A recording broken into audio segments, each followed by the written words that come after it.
Kung nag-aasawa ka na kasi, di sana hindi lang yung mga halaman na yan na nagpapasaya sa'yo, hindi ba? Sister naman, asawa po ka agad. Di pa nga po ako nagbo-boyfriend eh. Oh, ay, teka nga muna. Sino kayang may kasalanan, ha? Imbis kasi na lumalabas ka at nakikihalubilo dyan sa mga kasing edad mo, wala kang ginawa kundi dalaw ka ng dalaw dito. Ay, naku, Lucy, sa lahat naman yata ng mga batang lumaki dito sa ampunan, ikaw lang ang gumagawa niyan. Ayaw niyo po yun, sister. At least marunong po akong lumingon sa pinanggalingan. Tsaka namimiss ko na rin po kayo eh, kaya po ako dumalaw dito. Baka naman sa kalilingon mo sa nakaraan, wala ka nang marating.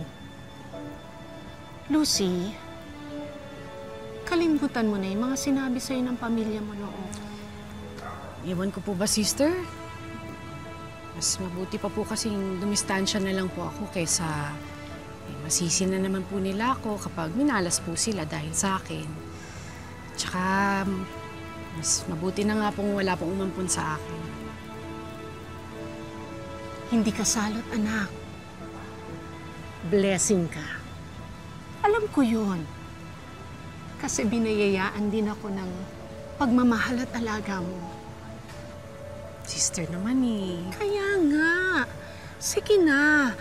Hayaan mo namang maranasan at maramdaman ng iba yung alaga at pagmamahal na kaya mong ibigay sa kanila.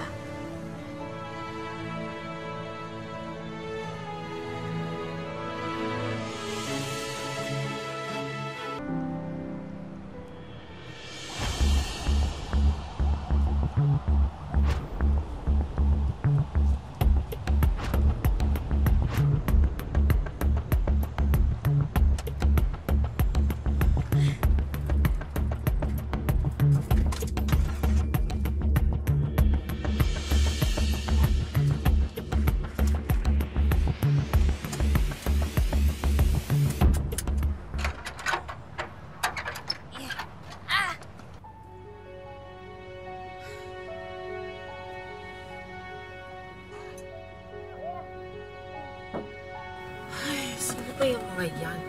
Mabagal. Bro, utang na loob, magjowa ka na para may tagapuhat tayo. Kaya ayoko mag-boyfriend eh. May balak kang gawing alipin. Ay, alam mo, ayaw mong magjowa kasi for the hintay ka ng soulmate mo. Di ba? Huwag kang mag-deny sa akin. Oo na. Siyempre gusto ko magkaroon ng boyfriend, no?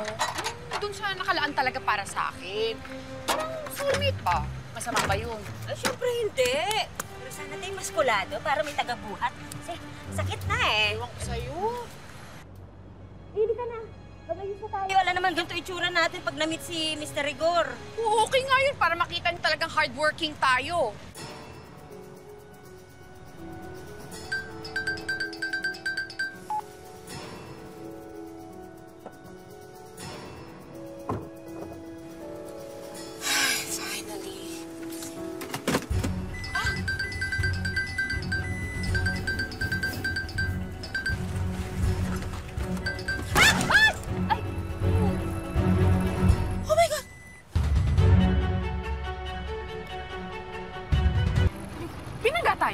Binangga.